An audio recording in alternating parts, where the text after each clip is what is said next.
Welcome back. You're watching Yahoo Finance Live. We are at the NASDAQ market site this morning. Kevin McCarthy is out, though, as Speaker of the House, thanks to a historic vote that saw 8 members of his own party side with House Democrats to oust him.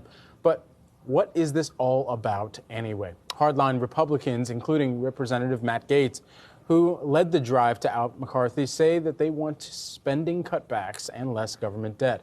Do they have a point? With more on what he's keeping on his radar, we're joined by Rick Newman. So do they have a point, Rick?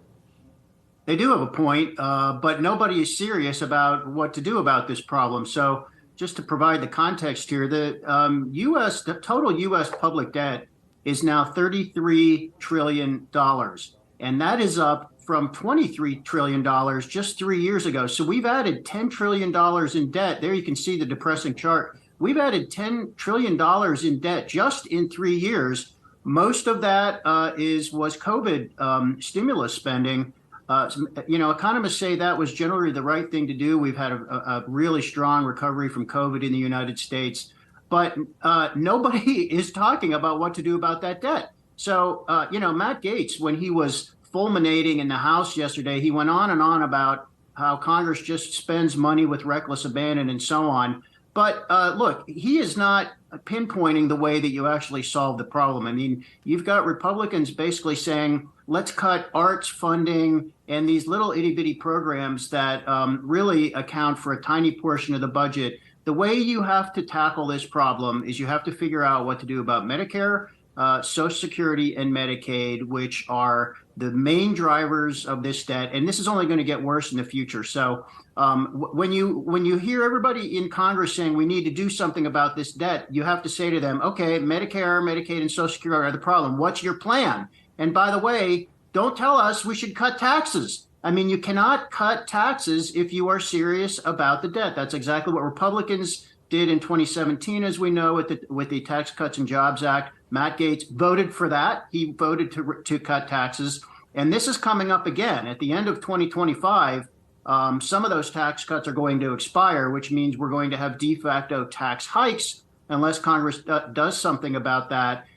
So that is a big issue that's looming out there. And we need to be having a real conversation about this. Right now, we are not having a serious conversation about this. Rick, how hopeful should we be that we are going to have a real conversation about it? Yes, we've heard both sides of the aisle address the debt issue, but they both blame each other for what's transpired, what's happened. And I think you make the argument that obviously they're both to blame to some extent.